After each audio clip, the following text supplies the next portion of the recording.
Le nouvel hôpital du district sanitaire du secteur 30 de Ouagadougou ouvre ses portes et les services sont fonctionnels pour la plus grande majorité.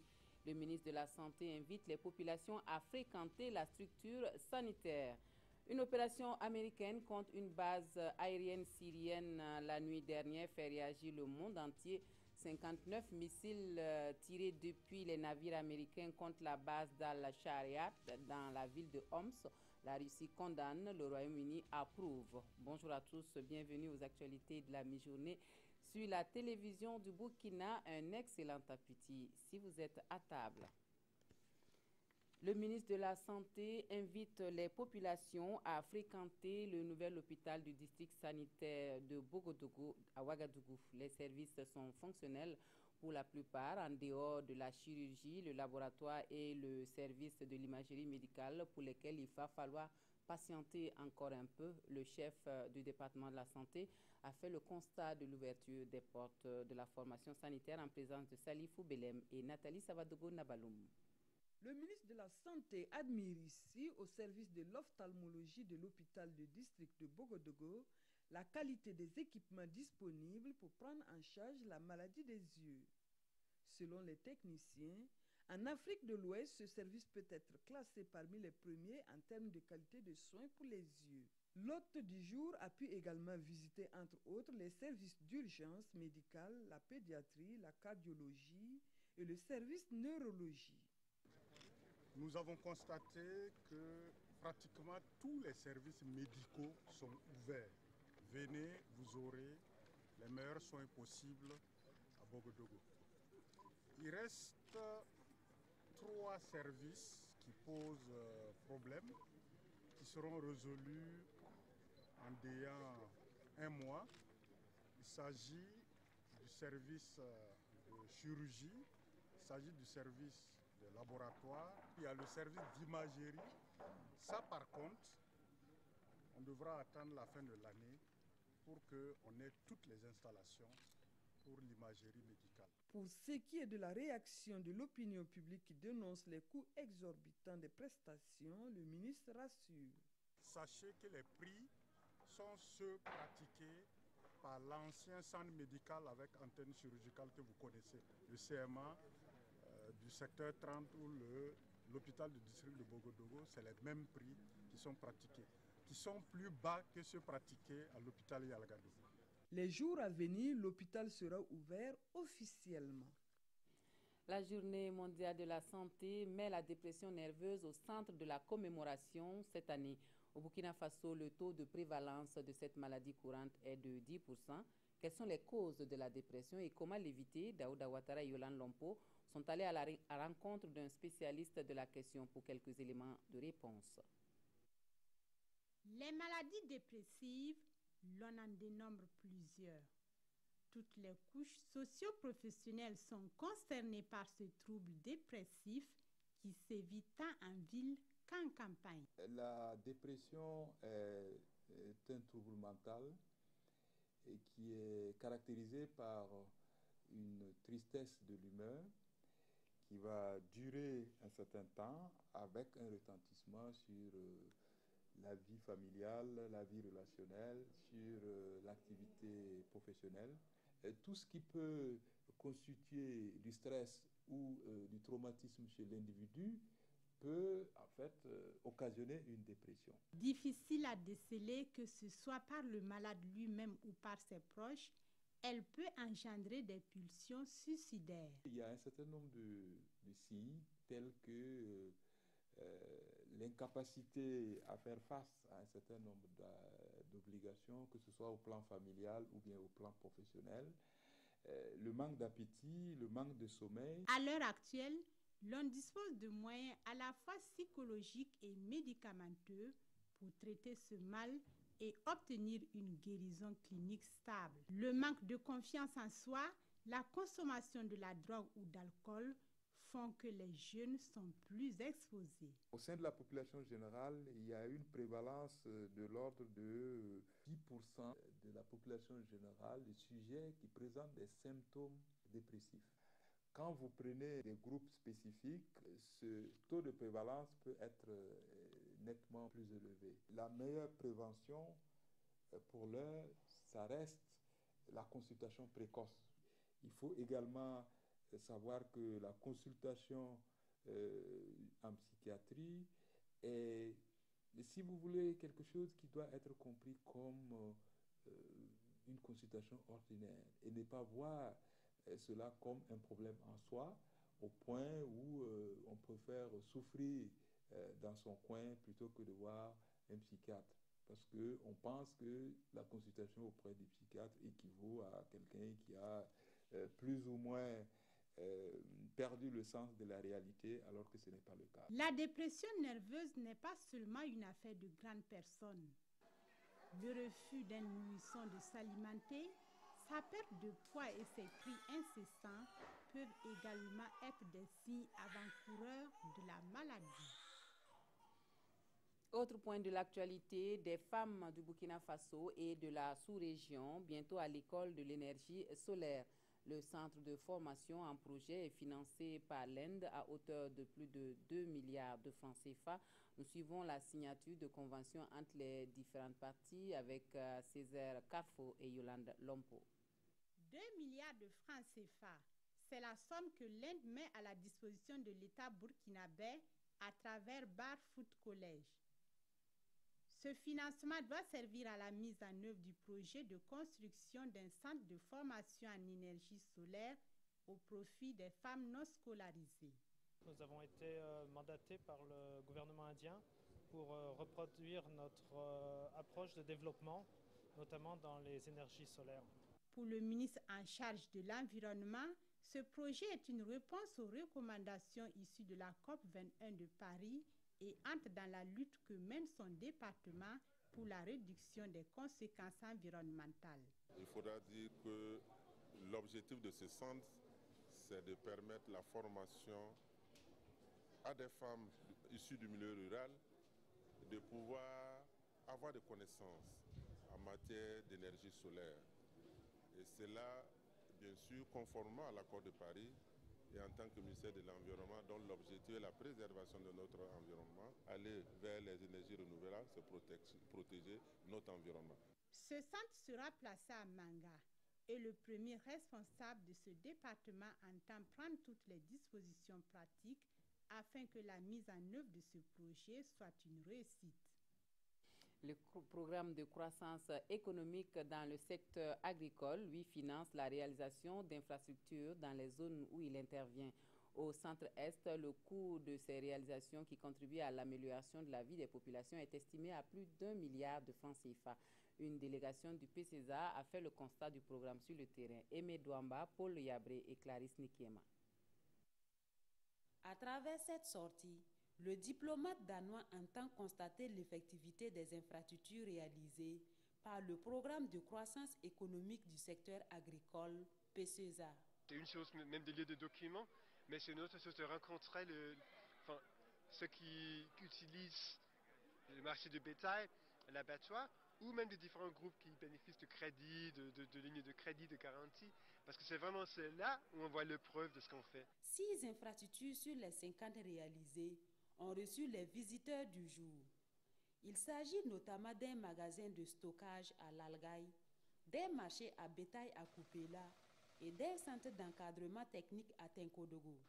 Des réalisations estimées à près d'1,50 milliard de francs CFA. Le bilan est satisfaisant, mais il faut dire aussi que nous avons un autre défi qui est la gestion de ces infrastructures.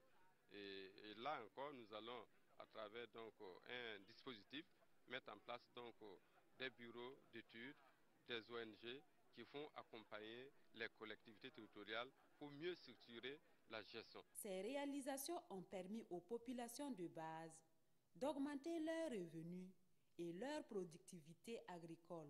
Ça nous a permis de voir beaucoup d'intérêt, de construire nos maisons, assister nos enfants s'ils sont malades, payer les scolarités de nos enfants et puis subvenir à nos propres besoins. Financé par le Royaume du Danemark, le programme de croissance économique du secteur agricole intervient également dans les régions de l'Est, du Sahel, du Nord et du Centre-Ouest.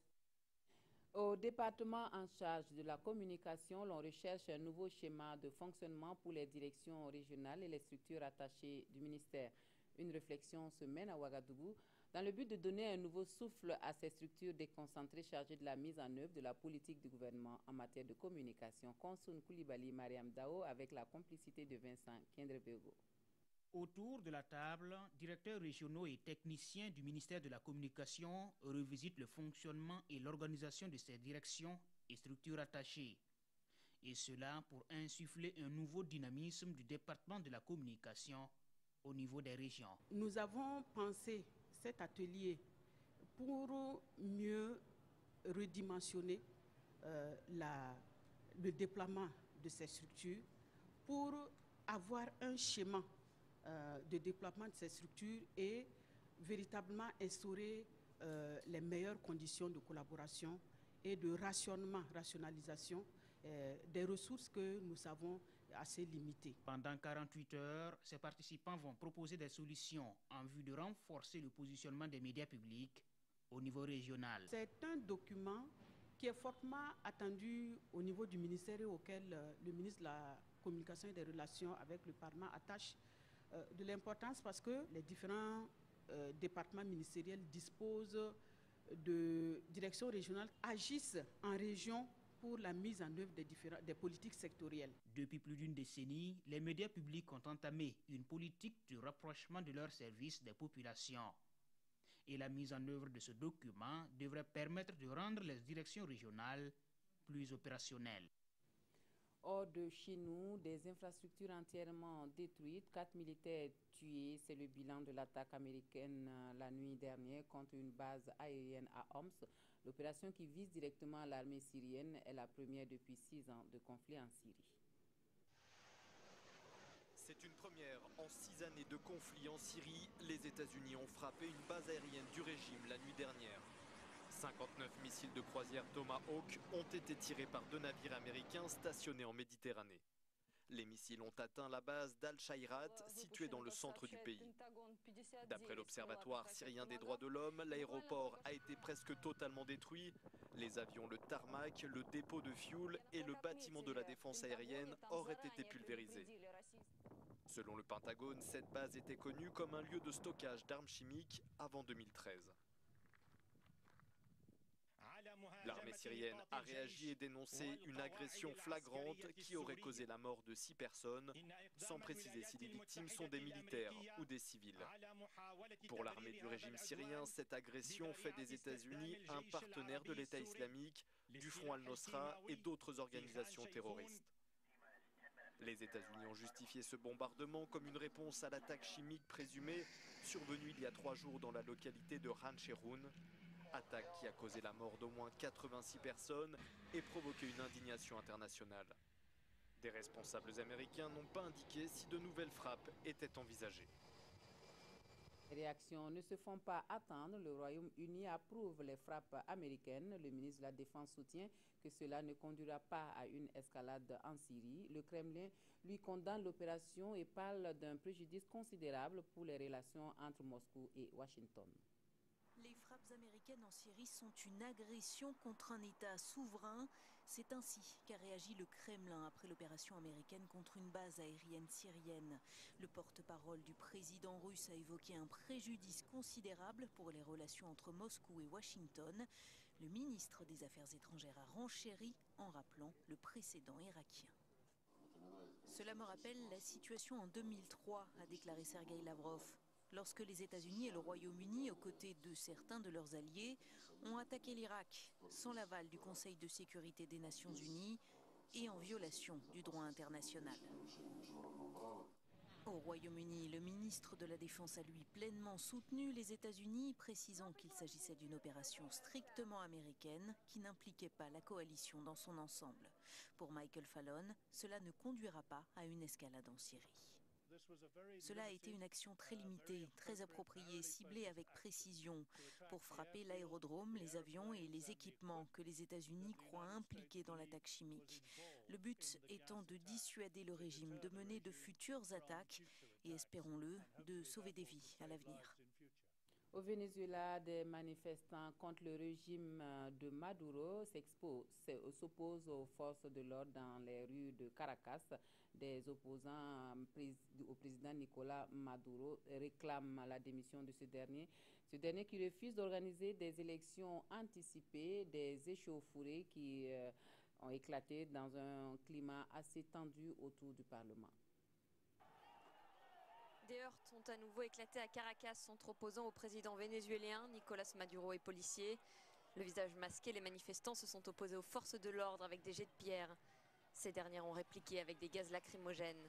Ils étaient près de 5000 rassemblés sur l'autoroute principale de la capitale du Venezuela, avec pour mot d'ordre virer Maduro et la fin de ce qu'ils appellent une dictature du président socialiste. Ces échauffourées surviennent dans un climat de forte tension. Le pays traverse une grave crise économique et souffre de pénuries sévères. Mais le refus de Maduro d'organiser des élections anticipées comme l'exige l'opposition et la tentative de la Cour suprême proche du président de s'attribuer les pouvoirs du Parlement ont mis le feu aux poudres. Au même moment, des milliers de partisans du président défilaient eux aussi dans la ville aux abords du Parlement. Et pour finir, l'opération de ratissage antiterroriste entre le Burkina Faso et le Mali est commentée par les parutions de ce jour au Burkina Faso, les quotidiens qui reviennent également sur le verdict du procès de l'attaque de Yimdi avec la réaction des avocats des condamnés. Nous suivons la revue de presse avec Vincent Kindrebego. Le procès de l'attaque de Yimdi occupe largement les colonnes des quotidiens. 17 ans de prison ferme pour les deux principaux acteurs de cette attaque, dirigée contre le dépôt d'armement, nous indique Sidoya. Ils sont condamnés pour complot militaire, désertion à l'étranger en temps de paix, vol aggravé, violence et voies de fait.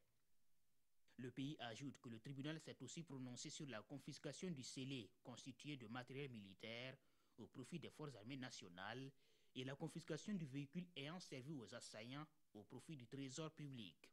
Et pour l'agence judiciaire du Trésor, poursuit le journal, l'attaque de Yimdi a fait dépenser à l'État plus de 16 millions de francs CFA pour équiper les forces armées nationales. D'où la réclamation de la somme d'1 500 000 francs aux condamnés pour les préjudices subis par l'État. Dans l'Observateur Palga, les réactions des avocats. Nous ne sommes pas satisfaits, affirme celui d'Ali Sanou. Maître Fakou Bruno Ouattara dit avoir déjà formulé un pourvoi en cassation. Même déception chez l'avocat de l'Opoda. Il a certes commis des erreurs, mais qui ne commet pas d'erreurs, interroge Maître Odilon Gouba. Ratissage antiterroriste entre le Burkina et le Mali. L'opération Panga, de son nom, a été préparée dans le plus grand secret, indique l'Observateur Palga dans sa rubrique Lettres pour l'ail. Et cette descente des soldats burkinabés et maliens sur le terrain, appuyés par les Français, a pour objectif de débusquer les terroristes cachés dans la forêt, y compris le fameux Malam Dicko. Les lignes commencent à bouger, souligne le pays à ce sujet. En passant à l'offensive, nos forces de défense et de sécurité semblent avoir pris toute la mesure du péril au point de ne plus vouloir donner du répit aux terroristes. Reste que l'opération doit s'inscrire dans la durée. Voilà pour les actualités de la mi-journée. Merci de nous avoir suivis. Un très bon après-midi à tous et à toutes.